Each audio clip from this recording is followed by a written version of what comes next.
બળદિયાને ખબર પડે, શેઠો આવે ને બળદિયાને ખબર પડે કે હવે વળી જવાય, માણાને નથી ખબર પડતી. બોલો શું જોવે છે એ નક્કી નથી થતું. એક સુરદાસ હતો ને, સુરદાસ હાથમાં દીવો લઈને હેલો જતો હતો, બે આંખે સુરદાસ હતો. કોઈક ડાયો માણા હામો મળ્યો, એ કહેલા તું તો સુરદાસ નથી? તો કે હા સુરદાસ છું. તને વર્તાય છે? તો કે ના. કે તો હું દીવો લઈને રખડસ? એ કે આંખો વાળા મારી ન ભટકાય, તેમાં એ મને ભટકીને પાડે છે, અને વાતે હાજી નથી. સુરદાસ નક્કી કર્યા વગર પગ ન મૂકે. આપણે ખાઈડમાં જઈ ત્યાં ખબર પડે કે ઊંડી હતી, હળવા મરો ને ક્યાં જવું છે. અરે બાબુ જીવવા જેવું આવ્યું છે અત્યારે. તમે જોવો તો છોકરા કાજુ બદામની વગેટ કરે. બોલો આપણને પાર્લેના વાંધા હતા. હમણાં ભાઈ ઓલે વાત કરતા હતા ને, તમે મને દુઃખ એ વાતનું છે કે અત્યારે તમે જોવો તો પુણ્યદાન ઘણું થાય છે. ભજન ને કથાયું ને માંડવા ને પ્રતિષ્ઠા ને મંદિર ને જમણવાર ને બધું થાય, પણ મને એમ થાય કે બગાડ કાં નથી અટકતો? વિચારવા જેવું તો છે ભલામણ. લાખો રૂપિયાના દાન આપે છે કે ખોટા આપે છે એ મારી વાત નથી, પણ બાપુ બગાડ ન અટકવાનું કારણ શું? આટલું તો આપણા ગરઢા કરી નહોતા શકતા, અને તોય આટલો બગાડ નહોતો. વિચારવા જેવું તો છે ભલામણ.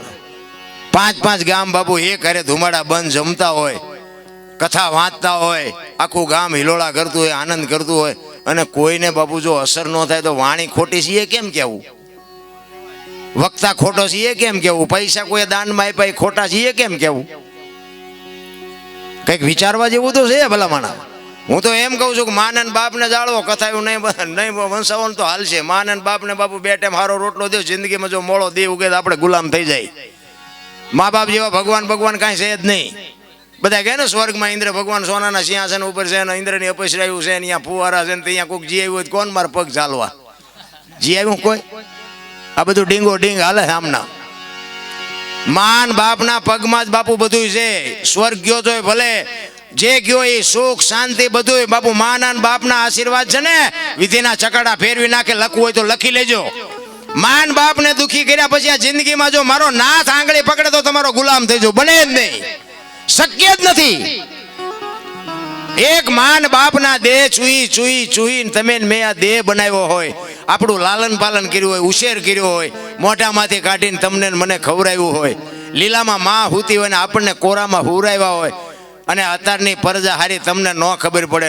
એટલે નહોતી ખબર એટલે 100 વીઘા રાખી હતી, તું 10 વીઘાના ઉલાળિયા મીડ્યો કરવા. અરે માન બાપના ઋણમાંથી બાપુ મોઢે બોલો, માં હાથે નાનપણ સાંભળે. ઈ મલક બજાની મજા પછી કડવી લાગે કાગડા. માં છે તો માં છે ભલામણ. માનું સમર્પણ હોય, માનો ત્યાગ હોય, અને ઈ માના સંસ્કાર હોય. હું તો એમ કહું હારા સંતાન માટે બાપુ હારી માં જોવે. એમ નામ હારા સંતાન ન થાય.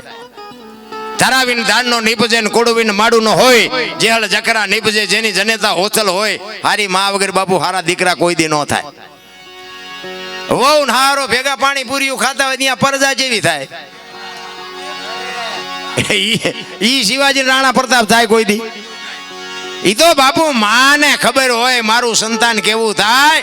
એક છત્રપતિ શિવાજી મહારાજ જીજાબાઈના ઉદરમાં હતો ને, તેથી બાપુ રામાયણ ને ગીતા ઓગાળીને પાઈ દીધી હતી કે ભગવાન મને દીકરો આપે કે દીકરી આપે, મારું સંતાન આપને ટેકો દે એવું થાય. માય કાંગળું થાય જ નહીં.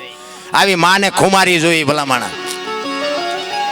એમાં અત્યારે જે આ ફેશને દી ઉઠાડ્યો છે, કોને જઈને કેવું? ભલે હું તો બેનું દીકરીઓને ખાસ કહું, વાપરો, ખાઓ પીઓ, તમને આપ્યું હોય ભગવાને વાપરો, મોજ કરો, પણ દેહના પ્રદર્શન ન હોય. મારી માવડિયું, તમે તો શક્તિનો અવતાર છો. જ્યાં ધર્મ ધ્રુજો અને જ્યાં દેશની આબરૂ બાપુ પુરુષથી નથી પતી, ત્યાં બધે લગામ દીકરીઓએ લીધી છે હાથમાં. તમે કહો તો હવાર સુધી દીકરીઓના દાખલા આપો. આપણા ઇતિહાસ બોલે છે. હરિશ્ચંદ્ર રાજાને તારામતી ન હોત ને તો કોઈ ન ઓળખત. સગાળસાને ચંગાવતી ન હોત તો કોઈ ન ઓળખત. જલારામને વીરબાઈ ન હોત તો કોઈ ન ઓળખત. દેવીદાસ બાપુને અમરમાં ન હોત તો કોઈ ન ઓળખત. સવારામ સાહેબ ને બાપુ જબુમાં ન હોત તો કોઈ ન ઓળખત. એક એક દીકરીઓનો હાથ છે. જ્યાં ધર્મ ધ્રુજી ગયો, પુરુષ ન પૂગી ગયો, ત્યાં બાપુ દીકરીઓ હાથમાં લગામ લીધી કે તમે બેસી જાઓ બાપુ. તેથી આબરૂ દીકરીઓ રાખી છે. અત્યારે આ દીકરીઓ તમે જોવો તો આપણને એમ થાય અરે શું તમારા વેતા છે. આ વાણંદભાઈ વાળ કપાય, બોલો આમ ખીલકોડીના પૂંછડા જેવા હોય, આમથી આમ ને આમ. અરે તારો વેતો હું દીકરા થાય ભલામણા. મેં કીધું એમ મારી વાત કડવી લાગશે તમ તારે તમે મોજ કરો, વાપરો, ખાઓ પીવો અને ફરી ન બોલાવો તો આપણે કાંઈ, મેં કીધું એમ પ્રોગ્રામ ઉપર આપણું કાંઈ હાલતું નથી. પણ માં છે એ તો બાપુ માં છે. માની માને નાની કહેવાય. માનું પદ છે ને ટોચનું છે. સમર્પણ માં કરી શકે, તમારી ને મારી તાકાત નથી. ઈ માં જો પોતાનો સ્ટેજ ભૂલી જાય કે હું કોણ છું તો એમાં પરજા કેવી થાય? 60 વર્ષની હોય, ઉમરા વચ્ચે રહી સબે રમતી હોય, ઢબો ઢાસ. હવે આ મનાણા ઈના થઈ ગયા, ઢબો ઢાસ તારી હારે જીના મનાણા ઈના. અરે માં તો માં છે ભલા માણા. પણ એક શું આ દેહના પ્રદર્શન કરે છે તમે જોવો તો. આપણે કઈ કીધા ને શું આખી દુનિયાને ખબર છે. આ તો હું બોલીને વરાળું કાઢું છું, બાકી તમે બધા જાણો છો.